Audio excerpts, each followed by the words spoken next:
나 위에 십자가에서 깨뜨리신 사랑, 오늘도 그 사랑 안에 나 거합니다.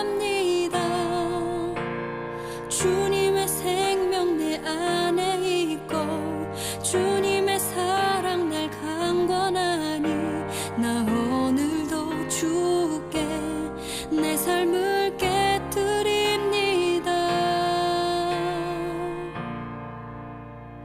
호주여 내 삶을 깨뜨립니다. 주머니 위에 붓습니다.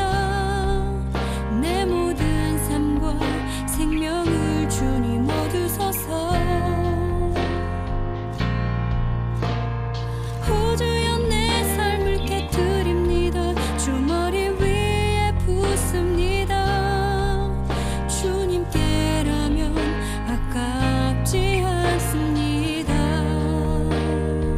오늘 하나님의 말씀 우리가 잘 아시는 말씀입니다. 씨 뿌리는 비유, 그리고 네 가지 밭의 비유, 잘 아시는 말씀이죠.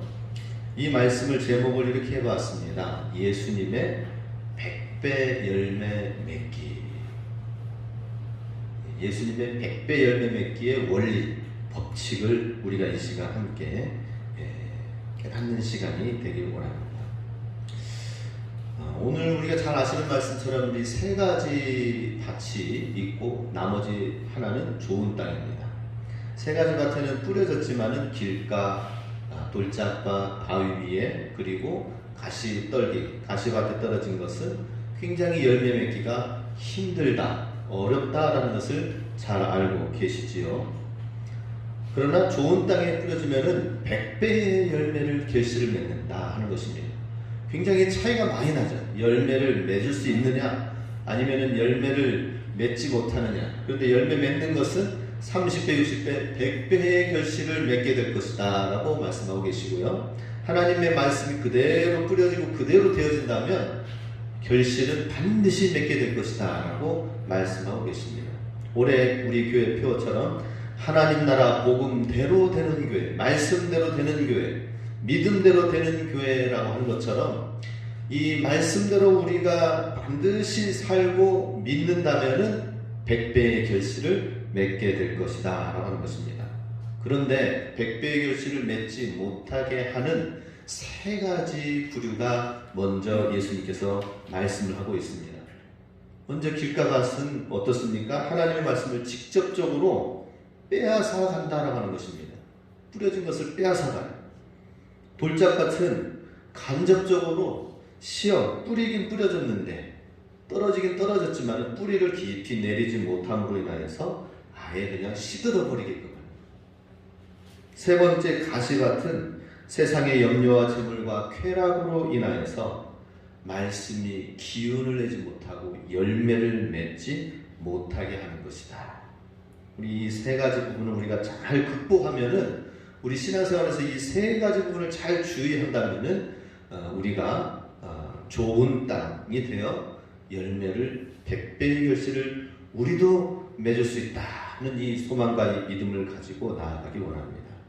사순절 기간 특별히 우리는 이 세 가지 밭에 대한 부분들을 잘 우리가 경계하면서 우리 신앙생활이 왜 잘 안 되는가, 하나님의 믿음 안에서 우리 삶이 왜 안 되는 부분들은 무엇이고 열매 맺지 못하는 부분들은 무엇인지를 사순절 기간 동안에 우리 주님 십자가의 길을 걸으면서, 이 기간 동안에는 때로는 금식을 한 끼씩 하기도 하고요. 또 요즘에는 환경 오염을 일으키지 말자라고 해서 온난화를 대비하여서 환경에 대한 금식을 하기도 합니다. 여러 가지 환경을 오염시키는 것들에 대해서 캠페인을 벌이기도 하고 다양하게 어떻게든지 사순절 기간 동안에 그동안 우리가 자유롭게 마음껏 살아왔던 것에서 이제는 40일만큼은 주님 십자가 생각하면서 절제하고 새롭게 되어지는 갱신의 시간들이 돼야 되겠다는 그런 마음을 갖고 있습니다.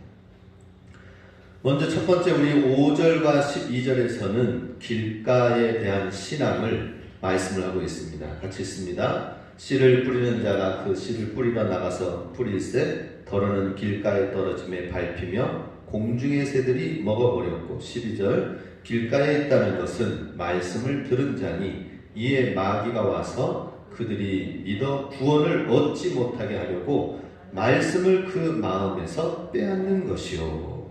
자, 첫 번째 우리가 경계해야 될 것, 또 우리 안에서 이것을 제거하고 새롭게 해야 될 부분들이 무엇인가? 열매 맺기 위해서는 길가의 신앙을 주의하라라고 하는 것입니다. 길가에 뿌려지는 신앙, 길가에 뿌려지면은 5절에 뭐라고 했습니까? 밟혀지고 씨앗이 밟혀지면은 손상되어지는 거죠, 그죠? 그리고 공중의 새들이 와서 먹어버렸다 하는 것이죠. 공중의 새들. 그래서 아예 구원을 얻지 못하고 말씀을 그 마음에서 빼앗아 버렸다라고 하고 있습니다. 자, 그 이 길가는 어떻습니까? 아예 딱딱해가지고 씨앗이 들어가지 못하니까 그 위에 그냥 있는 거예요. 밑에 뿌리도 내리지도 못하고, 그러니 지나가면서 사람들이 발로 밟고 새들이 와서 그냥 쪼아먹는. 새들이 와서 쪼아먹는다는 건 뭐예요? 굉장히 작은 씨앗들인데 새들이 굉장히 눈이 좋은 것 같아요. 이제 보니까, 그죠? 새들이 얼마나 눈이 좋은지 그 조그만한 그 좁쌀 씨앗들을 어떻게 잘 먹는지, 깨가 떨어지면 그 깨 같은 것도 얼마나 잘 그냥 쪼아가지고, 나중에 제가 좀 늦게 깨를 걷어들였더니 털었더니 안 나오더라고요. 새들이 다 쪼아 먹었어. 다 시기가 있는가 봐. 저한테 좀 가르쳐 주세요.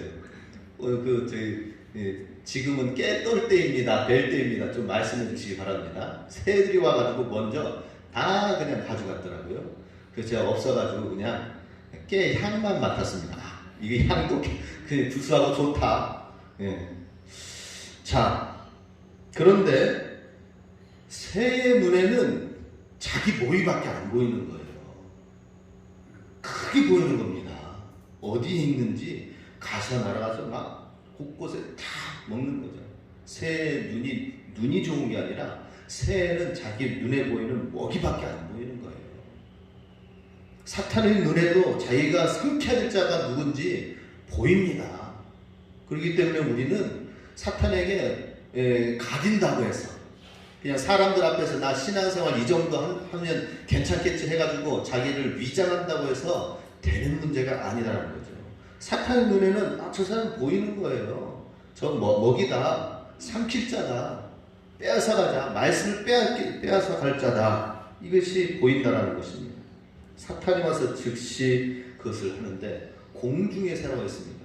다른 마태복음, 마가복음에도 있는데 이 말씀 네 가지가 비유가, 누가는 특히 공중의 새가 와서 그것을 삼켜버렸다, 먹어버렸다라고 합니다. 공중의 새, 새는 여기서 사탄, 마태복음에서는 악한 자라고 표현됐습니다. 포네로스, 마가복음에서는 사탄이라고 표현됐습니다. 누가에서는 마귀가라고 12절에 나와 있죠, 그죠? 마귀가 가서 그들이 믿어 구원을 얻지 못하게 하려고 해서 공중의 새들이 먹어버렸다는 것은 마귀다라는 것이죠. 공중의 새라고 특별히 이 누가가 얘기하고 있는 이유는, 표현한 이유는 공중의 권세 잡은 자를 말하고 있습니다. 우리가 눈에 보이지 않는 공중 권세 잡은 자가 있기 때문에 눈에 보이지 않는 상대를 하고 있다라고 하는 것입니다. 그렇기 때문에 우리는 먼저 우선적으로 길가에 떨어져서 이 땅이 딱딱하게 굳어지지 않도록 하기 위해서 우리는 우리의 속을 기경을 해야 되고요. 또한 사단의 권세를 대적해야 된다라고 하는 것입니다. 특별히 믿지 않는 사람들 가운데 이 씨앗이 떨어지려면 어떻게 됩니까? 절대적으로 중보 기도의 힘, 사단의 권세를 깨트리는 기도가 무엇보다도 중요합니다. 그냥 가서 얘기한다고 해서 설득되어질 문제가 아니에요. 그 안에서 다스리고 있는 악한 영을 결박하는 기도가 필요한데, 믿지 않는 자 가운데에서 이제 곧 예수님 마음이 조금 열려져서 예수님을 믿을 수 있는 것 같은데 하는데, 거기에 진짜 필요한 것은 뭐 사랑과 여러 가지 많은 걸 부어주고 나눠주고 한다 하지만은 결정적인 것은 사단의 권세를 깨트려야 되는 것입니다. 공중 권세자, 올 한 해 우리가 우리 교회가 그동안 뿌려진 거 이제 열매를 맺을 수 있는 코로나 시기에 열매 맺는 교회가 되자라고 하였죠. 그죠? 그렇다면 어떻게 됩니까? 중보 기도가 있어야 된다는 것이죠. 우리 성도님들이 중보 기도를 통해서 사단을 결박하는 기도를 하시기 바랍니다. 먼저는 가정 가운데 역사하는 사단의 권세를 결박하고 더 나아가서는 그 능력과 그 성령 충만함과 그 말씀의 권능을 가지고 다니면서 만나면서 생각나는 영혼들을 위해서 놓고 악한 영을 대적하는 기도가 절대적으로 필요하다는 것입니다. 그래서 공중에 새들이 와서 먹어버리는데 이 새들이 와서 먹어버리는 이 공중권세 잡은 자를 우리는 먼저 타격해야 된다라고 하는 것입니다. 우리 기도하면서 사단을 대적하시기 바랍니다. 새들을 쫓아내시기 바랍니다. 그래서 우리 길가밭에 신앙을 주의하기 위해서는 사단을 쫓아내고 영적 싸움이 있다는 사실을 우리는 항상 기억해야 되는 것입니다. 영적 싸움이 있다고 생각하지 않는다면 마음이 계속 굳고 단단해져서 그 다음에는 영적으로 하나님의 일을 해야 됩니다. 주님을 믿어야 됩니다. 라고 아무리 얘기하고 주님 앞에 기도해야 됩니다. 아무리 얘기한다 하더라도 듣지 않아요. 움직이지 않습니다. 왜 그래요? 이미 마음이 굳어져 있는 길가가 됐기 때문에. 그럼 뭐예요? 사단이 와서 다 죽어먹는 거예요. 사단이 와서. 우리 영적 싸움이 있다는 사실을 직시하시기 바랍니다. 길가 신앙을 주의하시기 바랍니다. 그리고 영적 싸움을 날마다 대적하면서 기도해야 된다라고 하는 것입니다. 두 번째로 6절과 13절 말씀에서는 바위 위에 뿌려진 씨앗, 돌짝밭 신앙을 말씀하고 있습니다. 같이 읽습니다. 더러는 바위 위에 떨어짐에 싹이 났다가 습기가 없으므로 말랐고 13절 바위 위에 있다는 것은 말씀을 들을 때에 기쁨으로 받으나 뿌리가 없어 잠깐 믿다가 시련을 당할 때에 배반하는 자요. 자, 돌짝밭 신앙을 갖다가 무엇이라고 표현했냐면은 누가는 다른 본문에서는 돌짝밭에 뿌려졌다라고 했지만 누가는 바위 위에 떨어졌다라고 합니다. 바위 위에. 그렇죠? 우리가 이 바위 위에 뿌려졌다는 건 뭡니까? 두 가지가 있습니다. 두 가지. 워낙 그 밭에 돌들이 많이 있으니까 농사 지으면서 돌을 계속 골라내는 거예요. 그죠? 골라내가지고 한쪽 편에 이제 막 쌓여지는 거예요. 가해 쪽으로는. 뿌리다 보니까는 가해 쪽에까지 가는 겁니다. 그런데 우리야 뭐 이제 길가가 있고 해서 우리 토지가 정리가 되었지만 옛날에는 구불구불 했잖아요. 생긴 대로 모양대로 하지 않았습니까? 그러다 보니 사람들이 지나가는 길 말고는 다 밭이든지 그렇습니다. 그러다 보니 그 경계선 쪽 부분으로 해가지고는 돌을 계속 쌓아놓는데 거기에 이제 뿌려질 씨앗일 수도 있겠고요. 혹은 바위 위에 떨어졌다는 하는 것은 그 밑에 농사를 짓긴 지어야 되는데 바로 밑에가 바위예요. 그렇다고 지금 뭐 오늘날은 덤프가 와가지고는 포크레인 터가지고 객토하지 않습니까? 그죠? 많이 쌓아나가도 지금 점점 밭이 올라가고 있어요. 언제까지 계속 객토할지 저 궁금합니다. 오대산에서 오래 살고 볼 일이에요. 객토를 언제까지 계속해서 점점 쌓아 올릴지 참 궁금합니다. 그런데 옛날에는 그렇습니까? 흙을 어떻게 해요? 흙이 바위 있으면은 조금 끌어당겨가지고는 하지요. 그렇지만 그런 바위 위에 있는 조금 흙이 있는 곳은 얼마 가지 못해서 어떻습니까? 싹이 났다가 습기가 없으므로 뿌리가 없어서 말라버린다라고 말씀을 하고 있습니다. 이것은 13절 말씀에서 기쁨으로 말씀을 들을 때 듣지만은 뿌리가 없어 잠깐 믿다가 시련 당할 때에 배반하는 자다라고 하는 것이죠. 우리가 100배의 결실을 맺기 위하여서는 우리 첫 번째로 사단의 영적 싸움이 있다는 사실을 알고 영적 싸움에 임해야 되는 것뿐만 아니라 두 번째로는 돌짝밭 신앙, 뿌리가 없다라는 거예요. 뿌리를 내리는 신앙을 해야 되는 거예요. 할렐루야. 뿌리가 내려지지 않고 자꾸 그냥 잠시 믿다가 이 정도면 괜찮겠지 하고 자꾸 지나가는 겁니다. 뿌리가 없는 거예요. 뿌리를 내리지 못하는 것입니다. 기쁨으로 받으나 뿌리가 없어 잠깐 믿다가 시련 당할 때에는 배반한다라고 하는 것입니다. 시련. 마가복음에서는 환난과 핍박이라고 하고 있고, 누가복음 본문에서, 오늘 본문에서는 시련이다, 시험이다라고 말하고 있습니다. 우리 신앙생활을 하면서 반드시 시련이 있고 시험이 있고 환난이 있고 핍박이 있고 어려움이 있는데, 그 이유는 뭐예요? 신앙의 뿌리가 내려가 있는지 아닌지를 보기 위해서다라고 하는 것이죠. 이 신앙의 핍박과 어려움을 경험하지 않는다면 나중에 시간이 좀 지나서라도 반드시 신앙을 배반하게 되고 떠나가게 된다라고 하는 것입니다. 배반한다라고 하는 것은 배교한다라는 말까지도 있고요. 그리고 떨어져 나간다. 그 있는 거기에서 그냥 자연스럽게 떨어져 나가는 걸 말합니다. 예. 내가 아무리 붙어 있고 싶어도 떨어져 나갈 수밖에 없는 거예요. 교회 다니니까 별로 내게 도움이 되지 않는 것 같다. 내가 원하는 거 이루어지지 않는 것 같다. 내가 생각하고 내가 원하는 거 이루어지지 않는 것 같다 하면서 있다가 자연스럽게 그냥 떨어져 나가는 거예요. 이 교회 다니니까 뭐 안 되는데 저 교회 좀 더 큰 교회 가면은 뭔가 달라지겠지 하고 옮겨 가보는 거예요. 그런데 신앙의 뿌리는 내려지지 않는 겁니다. 저는 오히려 이런 생각을 가져요. 작은 교회에서 충성을 하였느냐? 잘하였다. 작고 어려운 시험이 있고 시련이 있고 거기에서 신앙생활을 했느냐? 정말 잘했다. 오히려 예수님께서 칭찬해 주실 거예요. 제가 우리 거제도에 제 친구 목사님이 늦게 목회를 했어요. 늦게 목회해가지고 거제도에서 이제 담임이 돼가지고 가서 보니까 낡은 게 너무나도 많아. 그래서 낡은 건물부터 그냥 뭐 하나하나 하는데 저는 뭐 첨화되고 뭐 좀 이렇게 했지만 그 친구는 그냥 그야말로 뭐 다 낡은 거 다 아주 그냥 다 드러내고 추우니까 또 벽체 붙이고 방열판 대고 해가지고 하나하나 다 뜯어고치더라고요. 이야, 저거 얼마 전에 내가 했었는데 근데 우리 친구도 저렇게 하는구나.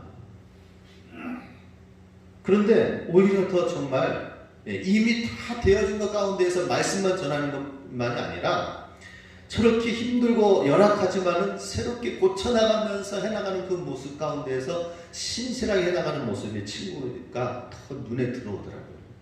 하나님 눈에는 어떻겠습니까? 시련과 어려움이 있다고 도망가고 배반하는 것보다는 어떻습니까? 신앙의 뿌리를 깊이 내리는 계기로 삼는 그러한 신앙이 정말 중요하다는 것입니다. 우리 신앙생활에 어려움이 있다면 신앙의 뿌리를 깊이 내리는 기회로 삼으시기 바랍니다. 대나무가 그렇다고 하죠, 그죠? 대나무가 위에 이렇게 순이 올라오기까지는 밑에서 6년 동안 올라오지 않는데 뿌리를 계속 내리는 시간을 갖다가 그 다음에 이제 순이 올라왔다? 그러면은 6년 전에 이미 뿌리가 안착되어져 있는 것입니다. 그래서 그 대나무를 제거하고 없애려고 하면은 그 뿌리가 얼마나 얽혀져 있는지 정말 제거하기가 쉽지 않다라고 하는 것이죠. 우리는 뿌리 깊은 나무가 되기 위해서는 어떻게 될까요? 우리 시편 1편 말씀에 나와 있죠, 그죠? 복 있는 사람은 시냇가에 심은 나무가 되어 과실을 맺어 열매를 맺을 텐데 그렇게 되기까지는 주야로 하나님의 말씀, 율법을 묵상하는 자로다. 주야로 주의 말씀을 즐거워하여 주의 말씀을 묵상하는 자로다 라고 말씀하고 있습니다. 뿌리를 깊이 내리는 시간들, 그 시간들은 우리가 하나님 말씀을 정말 붙들고 즐거워하는 묵상하는 시간들이 필요하다 하는 것입니다. 환난과 핍박 앞에서 말씀을 붙드시기 바랍니다. 그리고 우리도 하나님 말씀을 정말 깊이 있게 말씀을 봐야 돼요. 말씀을 묵상해야 돼요. 그 말씀을 나눠야 되는 것입니다. 그리고 내 삶 속에 적용되어지는 말씀을 함께 이웃과 함께 나눠야 돼요. 우리 이웃을 뭐 믿지 않으니까 모르지만 믿는 성도들 간에 교제해야 됩니다. 구역이 그런 의미가 있는 것입니다. 우리 성도들 간에 서로 함께 신앙생활에서 동지가 됐다는 것은 무엇을 의미합니까? 하나님 말씀을 가지고 서로 함께 나누라고 하는 거예요. 말씀의 깊이 뿌리를 같이 함께 나누자는 것이죠. 미국에 큰 공원, 숲이 조성되어 있는 곳에 보면은 엄청나게 수백 년 자라고 엄청나게 큰 나무가 있다고 합니다. 근데 그 숲을 이루고 있는데 전혀 넘어지지 않고 수백 년 동안 이게 자라날 수 있었던 데에는 밑에 서로 뿌리가 서로 함께 얽히고 설켜가지고 같이 연결되어 있기 때문에 바람이 와도 혼자 넘어지지가 않는 거예요. 서로 얽혀있기 때문에. 우리도 마찬가지입니다. 하나님 말씀을 붙들고 또 서로 함께 성도 간의 말씀의 교제를 갖고 건강한 공동체를 가지고 말씀 공동체를 이뤄가는 것이 우리 신앙생활 하는 데 있어서 돌짝밭에 뿌리가 있고 환난과 시험이 어려움이 있을 때 뿌리가 내려지지 않는 신앙에서 극복할 수 있는 길이다라고 하는 것이죠. 우리 올 한 해 말씀의 뿌리, 우리 신앙의 뿌리를 깊이 내리시기 바랍니다. 시냇가에 심은 나무가 되어서 깊이 시절을 쫓아 과실을 맺으며 어떤 어려움과 어떤 가뭄이 온다 하더라도 과실을 맺을 수 있는 비결, 그것은 우리의 신앙의 뿌리가 있어야 됩니다. 우리 성도들 가운데 환난과 어려움과 시험이 있습니까? 그 앞에서 쉽게 넘어지지 않도록 하나님 앞에 기도하면서 말씀을 붙드시기 바랍니다. 기회예요, 기회. 우리의 신앙의 뿌리를 내릴 수 있는 기회입니다. 그래서 저는 우리 교회 목회하면서 어떤 문제가 생겼다, 무엇을 해야 된다 라고 한다면은 하나님이 이걸 통하여서 하나님이 하시는 일은 무엇일까?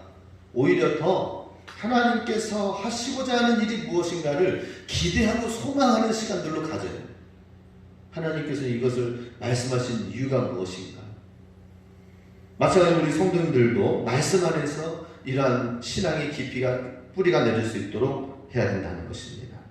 시련과 고난과 어려움이 있으면 주님 앞에 나와서 정말 기도하시기 바랍니다. 묵묵히 기도하는 영혼이 필요합니다. 묵묵히 기도하는 성도들의 발걸음이 필요한 거예요. 우리 예배 끝나고 나서 언제 틈틈이 한번 교육관 한번 가보세요. 아늑하게 꾸며놨습니다.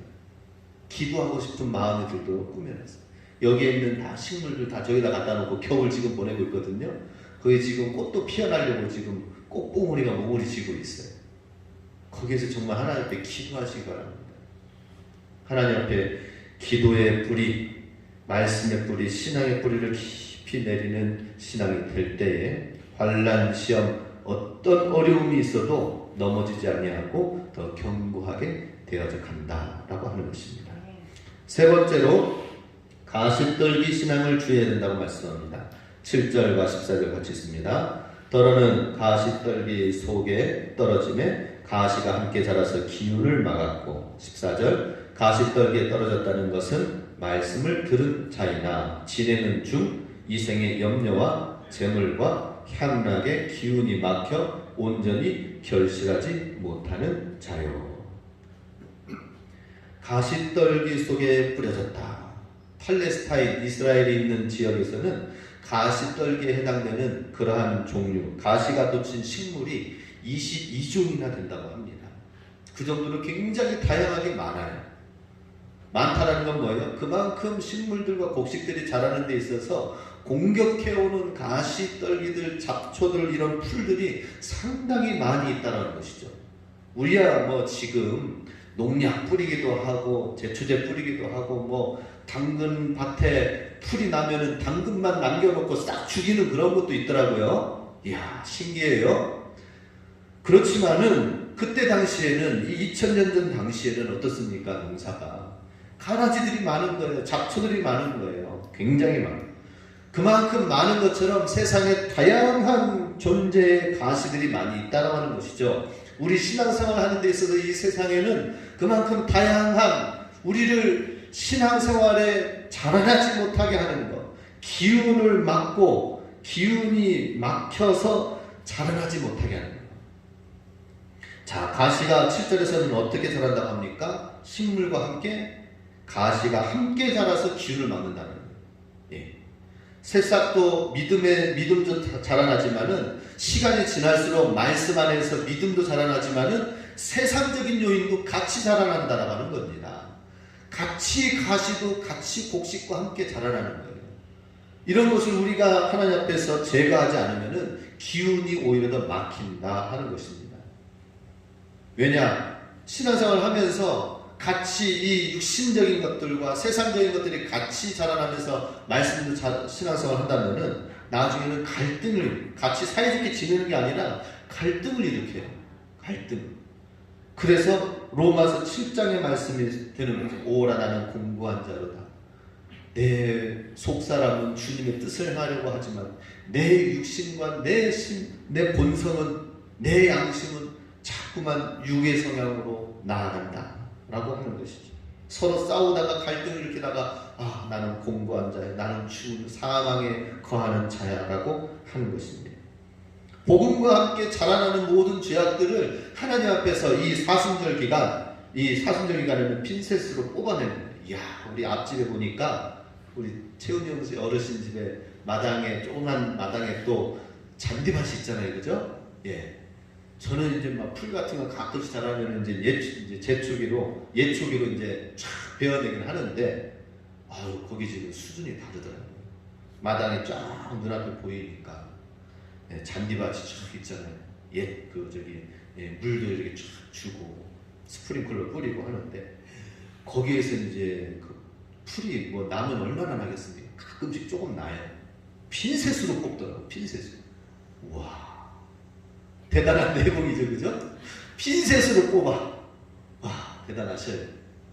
그런데 마찬가지, 우리 신앙생활 속에 커다란 거는, 이런 거 있으면 안 되지. 우리 크리스찬 가운데서 이런 모습 있으면 안 되지 해가지고 그런 것은 제거하려고 해요.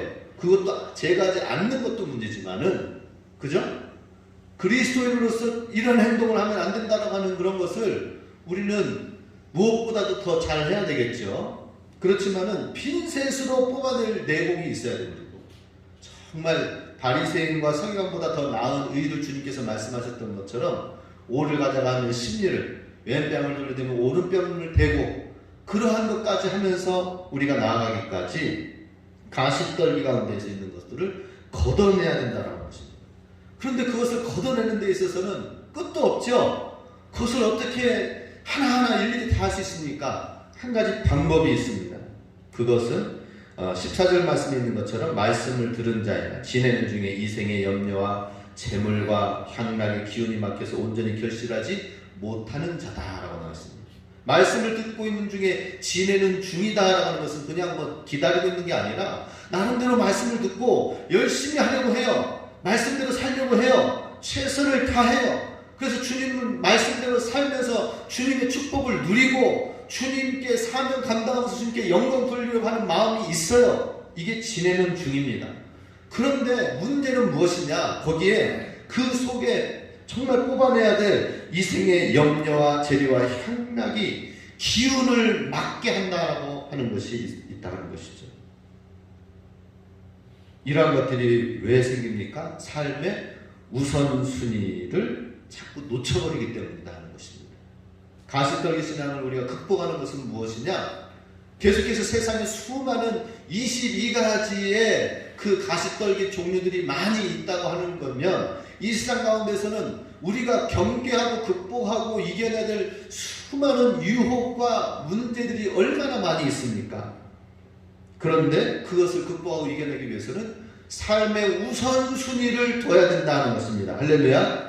우선순위, 하나님을 제일 주의로 해서 살고 하나님이 생각하시는 것, 하나님의 말씀을 우리가 우선적으로 하지 않으면 안 된다는 것입니다. 일단은 일주일 가운데서 예배 드리는 것, 기도와 말씀을 보는 것을 삶의 우선순위로 항상 두어야 되는 것입니다. 우리 근정이가 이번에 서울신대 사회복지학과 들어갔죠. 저는 이런 생각을 가져요. 다른 일반대 또 뭐 신청한 것도 있지만은 그래도 사회복지 들어가면서 신학과에 들어갔다. 저는 이제 서울신대를 경험해 봐서 알잖아요. 어떤 생활할지 쫙 그림같이 그려져요. 새벽에 기숙사 생활하면서 이번에 기숙사 들어가는데 기숙사 생활하면서 6시에 일어나야 됩니다. 일어나서 새벽기도 똑같이 드려야 돼요. 신학생처럼 같이 드려야 돼요. 그리고 또 화요일이나 금요일날 정식으로 공식적으로 드리는 화요 채플, 금요 채플을 드려야 됩니다. 날마다 전국에서 유명한 혹은 세계에서 유명하신 분들, 말씀 스피커, 설교자들이 와서 설교해요. 그러면 얼마나 유명한 말씀들, 좋은 말씀들도 들을 수 있는 기회들이 됩니까? 물론 그 중에 신앙이 없는 학생들은 그 시간이 따분하고 잠자는 시간이기도 해요. 그런데 얼마나 많은 축복의 말씀들이 이 신학교 생활을 하면서 사회복지를 전공하면서 주어지니까 축복이지 않느냐, 이런 생각을 갖습니다. 마찬가지로 우리 삶에 수많은 이 생의 재리와 염려와 이런 문제들이 많이 있지만은 삶의 우선순위, 예배와 말씀과 기도의 삶이 우리 삶 속에서 공예배가 잘 정착되어진다면은 나머지 시간들 속에서 우리가 수많은 문제들이 닥쳐올 때에 그것을 극복할 수 있는 힘이 된다. 기운이 막히지 않으면 그 기운을 뚫고 나갈 수 있는 성령의 충만함을 우리가 갖게 된다는 것입니다. 할렐루야. 그러니 삶의 우선순위를 우리가 가져야 된다 하는 거예요. 우선순위를 갖지 않으면 어떻게 됩니까? 삶의 염려가 기운을 막는다라고 하는 거예요. 염려라는 것은 무엇을 말합니까? 우리 삶 속에서 정말 이것은 어떤 것에 대해서 집착을 하는 거예요. 하나님 말씀 우선순위가 되어야 되는데 우선순위 하나님보다 더 다른 것에 자꾸 집착하게 하는 것입니다. 염려라는 건 뭐예요? 하나님보다 더 생각하는 그 무언가가 내게 있다라고 하는 거예요. 염려하지 마시기 바랍니다. 염려하는 것 대신 아무것도 염려하지 말고 오직 기도와 간구로 너희 구할 것을 감사함으로 하나님께 아뢰라. 그리하면 모든 지각에 뛰어나신 하나님의 평강이 너희 마음과 생각을 지키시리라 라고 말씀하셨습니다. 기도는 하지 않으면서 우리의 생각과 우리의 마음은 지켜지지 않으면서 그러면서 우리 삶은 잘 되어지기를 원한다? 아니, 우리 그리스도인들은 무엇보다도 속사람이 건강해야 됩니다. 건강하시기 바랍니다. 기도하면서 영역뿐만 아니라 속사람이 건강해야 돼요. 건전한 생각을 갖고 마음의 평안을 갖는 사람이 되어야 됩니다. 육신의 질병이 그러면 떠나갈 줄로 믿습니다. 마음의 평강을 가지시기 바랍니다. 먼저 기도하시기 바랍니다. 삶의 우선순위를 가질 때에 기운이 막히지 않는, 우리 그리스도인들 가운데서는 기운이 막히는 사람들이 너무나도 많아요. 기가 막힌 크리스찬들이 많아요. 뚫으시기 바랍니다. 이번 사순절 기간 동안에 하나님 안에서 막혀진 걸 뚫어야죠. 내가 성령 충만하지 못한 것이 무엇입니까? 어떤 사람은 염려뿐만 아니라 재리와 재물이다라고 또 말씀하고 있습니다. 부자를 향하여서 예수님께서 뭐라고 말씀하셨습니까? 낙타가 들어가기가 오히려 더 쉽겠다라고 말씀할 정도로 부유한 상황 가운데 있으면 어리석은 부자는 제자로 나아갔다가 다시 그냥 갔지요.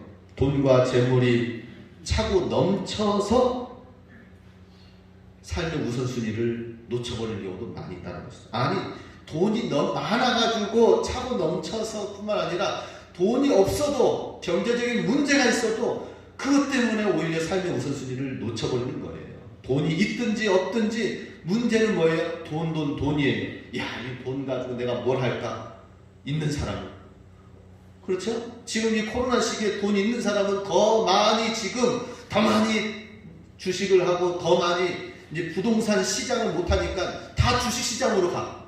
그래, 나도 지금 제 핸드폰에도 주식을 안 하는 사람한테도 주식 광고가 막 계속 날아와요. 그 이유는 뭐예요? 지금 돈 있는 사람은 지금 돈 벌 때다. 그런데 부동산 2개 가지고 있으면은 안 되니까, 하나 만드는 국가 정책에 의해서 더 취할 수 없으니까 주식 시장으로 다 옮겨가는 거예요. 지금 주식이 지금 거품처럼 많이 가고 있습니다. 요때 조심해야 됩니다. 갑자기 거품이 빠지면 이제 다 잃어버리는 거예요. 돈 있는 사람은 주식을 어떻게 할까 뭘 할까 하면서 더 갑니다. 또 돈이 부족한 사람은 어떻게 해서 이걸 메꿀까, 어떻게 해서 이것을 채울까 고민합니다. 그 모든 것이 다 삶의 우선순위를 놓치게 하는 것입니다. 재리와 물질. 이번에 그 Sing Again에서 1등한 사람이 있습니다. 이승윤이라고 보시는지 모르겠어요. 이재철 목사님 아들인데, 근데 처음에 오디션을 할 때에 자기 자신은 월세라도 냈으면 좋겠습니다. 저는 유명한 가수는 생각도 안 하고 있습니다 했는데, 그 사람이 오디션에 떨어질 줄 알았더니 붙고 1등까지 했어요. 1등 하니까는 지금 말에 의하면은 광고가 막 수두룩하게 들어와가지고 100억 정도는 지금 벌 것 같다라고 지금 막 얘기하는 거예요. 이야, 놀라시지도 않네요. 100억 정도 됐네요. 자, 월세라도 걱정 없이 냈으면 좋겠다고 하는 이 청년이, 31살 청년이 갑자기 1등이 된 거예요, 이번에. 그러니 매스컴 한번 타니까는 광고가 막 들어오죠? 와, 그래서 지금 막 100억이 돼요. 근데 이제 중요한 것은 지금 이때죠. 목회자 자녀로서 신앙이 잘 되어지고 말씀이 들어갔으면 어떻게 되겠습니까? 이 물질과 이 신앙 가운데에서 정말 지혜롭게 나겠죠. 내 삶의 우선순위를 빼앗기지 않도록 하기 위해서 이 시기를 지혜롭게 나가게 될 것입니다. 또 향락과 일락을 즐거워하게 되면은 결국에는 우선순위를 놓치게 된다는 것입니다. 자체적인 죄악이 있습니다. 술 취하는 것, 음란과 폭력과 세상의 모든 즐거움들, 이러한 것들은 향락의 죄악이 되는 것입니다. 뿐만 아니라 죄악은 아니지만은 빠져들어서 결국에는 죄가 되는 것들이 있습니다. 유흥, 그리고 또 스포츠와 TV와 게임, 이런 모든 것들도 건전한 듯 하지만은 거기에 빠져들면서 하나님 앞에서 죄가 되는 것들이 있다 하는 것입니다. 향락과 일락으로 인하여서 그 즐거움, 세상의 즐거움 때문에 우선순위를 놓치게 된다 하는 것이죠. 저는 궁금합니다. 우리 성도님들이 어떤 즐거움으로 살면서 계시는가 하는 것이죠. 하나님을 향한 즐거움을 가지고 있다면 하나님 말씀 신앙생활을 열심히 즐겁게 하기 위해서 주의 전에 나오기를 힘쓸 것이고, 말씀 보기를 힘쓸 것이고, 기도하고 주의 사랑을 전하는 전도하기. 그래서 제가 보이지 않는 일주일 동안, 만나지 않는 일주일 동안 열심히 전도하고 사랑을 베풀고 또 기도의 골방을 파고 그런 즐거운 가운데 사시고 계시는 거 맞죠? 그죠? 아니면 다른 즐거움이 있습니까? 그 즐거움이 있으면 저도 좀 나눠주세요. 좀 반으로 줄이고 하나님의 것으로 가득 채워지도록. 우리가 버려야 될 것들이 많이 있습니다. 이런 것들을 버리고 주님 앞에서 변화되어져 가는 놀라운 주님의 축복을 가지면은 100배의 결실을 맺게 될 것이다 라고 말씀합니다. 우리 이번 한 주간 동안 우리가 버려야 될 것이 무엇인가를 생각해 봅니다. 저는 이번 주간에 우리 교회 주변에 정리해야 될 것들이 좀 있습니다. 좀 쓰레기들이 또 좀 있고 오래 묵은 건축 폐자재들이라든지 그런 것들이 많이 있습니다. 그걸 정리하면서 사순절을 보내려고 합니다. 그리고 어제는 또 여기 가지치기를 좀 했어요. 소나무 말고는 나머지는 싹 다 베어버리자.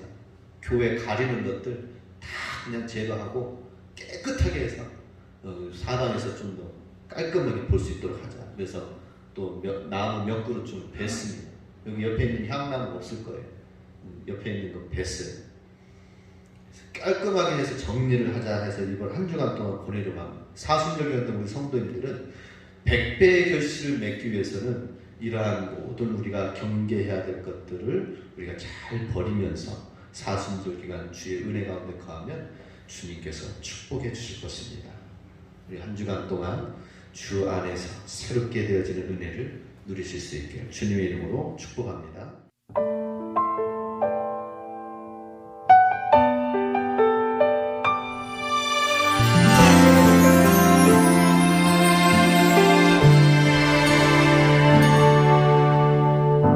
주님만을 찬양하며 경배하는 이 시간, 그 어떤 것도 끊을 수 없는 사랑 찬양합니다. 주님만을 찬양하며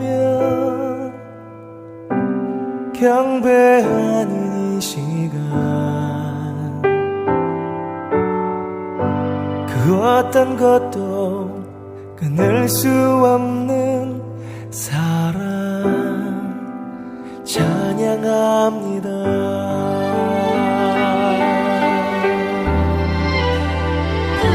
주의 사랑 날 감싸며 그의 생명